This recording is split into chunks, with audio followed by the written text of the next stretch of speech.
ঢাকার মেয়র সাহেবের কথা দিয়ে শুরু করেছেন এবং সাথে ঢাকা, ঢাকার বাইরে চট্টগ্রাম, খুলনা তাদের কথাও বলেছেন। আমি এজন্য ধন্যবাদ জানাচ্ছি এই কারণ এইসব অনুষ্ঠান যখন কথা বলি এবং তারপরে যখন খুলনা, চট্টগ্রাম এইসব জায়গায় যখন যাই, তখন ওই অঞ্চলের মানুষ যাদেরকে হয়তো সরাসরি আমি চিনি না, আমাদেরকে নানাভাবে চেনেন, তারা এসে বলে যে, "দয়া করে একটু আমাদের কথা বলেন।" তা আপনি আজকে ঢাকার সাথে চট্টগ্রাম এবং খুলনার কথা বলেছেন। সুতরাং আমার বিবেচনায় সামগ্রিকভাবেই আলোচনাটা হলেই ভালো হয়। এখন এই যে কারণের কথা জিজ্ঞেস করলেন। আমাদের ঢাকা দক্ষিণের মেয়র যে কথাটা বললেন, এই অভিযোগ ভয়াবহ অভিযোগ। আমি আজকে অনুষ্ঠানের মাধ্যমে দাবি করছি, যারা এই কাজটি করেছে তাদের নাম জনসমক্ষে আনা হোক, তাদেরকে উপযুক্ত বিচারের আওতায় আনা হোক। এটা আমার আজকের এই বিষয়ে কংক্রিট দাবি থাকলো।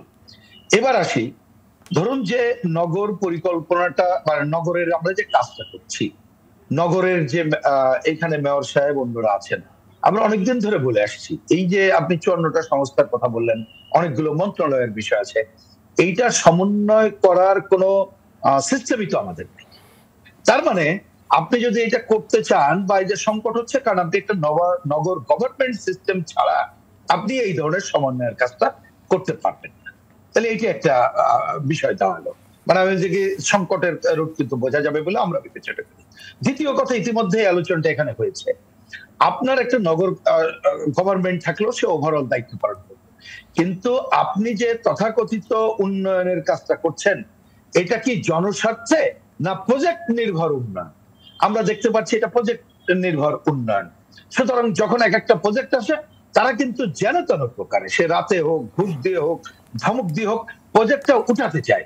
কারণ প্রজেক্টটা শেষ হলেই তার টাকা। আর প্রজেক্টটা হওয়ার সময় পরে আগে পরে কমিশনের নানা গল্প আমরা শুনি এবং এখন এগুলো তো আরো সামনে আরো বেরোচ্ছে, সুতরাং এই কাজটা হয়।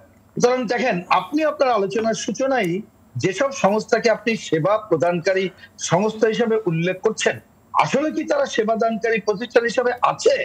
আসলে কিন্তু নাই। আমি দায়িত্ব নিয়ে কথাটা বলছি এই কারণে, কারণ বিভিন্ন সময় দেখবেন এইসব সংস্থা নিয়েও যখন আলোচনা হয়, তাদের অ্যাটিটিউড হচ্ছে তারা যেন দয়া করে, সেবা তো দূরের কথা, কিছু দায়িত্ব পালন করছে। এটাই যেন মানুষ এই রকমের দয়ের জায়গায় আছে।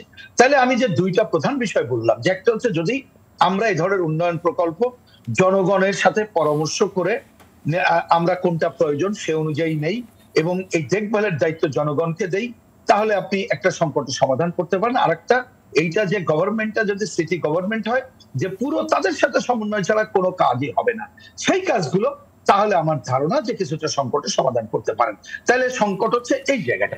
আচ্ছা, এত সবের পরেও বাদ দেন, ধরে নিলাম আচ্ছা প্রচলিত ব্যবস্থা এটা করলাম, তাহলে কেন যখন আপনি একটা প্রজেক্ট এক জায়গায় করছেন, আগে আপনি কেন এটা বাধ্যতামূলক করবেন না যে ওইখানে আগে একটা দয়া করে একটা সাইনবোর্ড তোলুন, এই প্রজেক্টটার নাম কি, কতদিনে কাজ হচ্ছে, কত টাকা, কি কি কাজ হবে, জনগণের সামনে থাকুক, জনগণ দেখুক, এবং দেখুক, আপনি উন্মুক্ত করে দেন।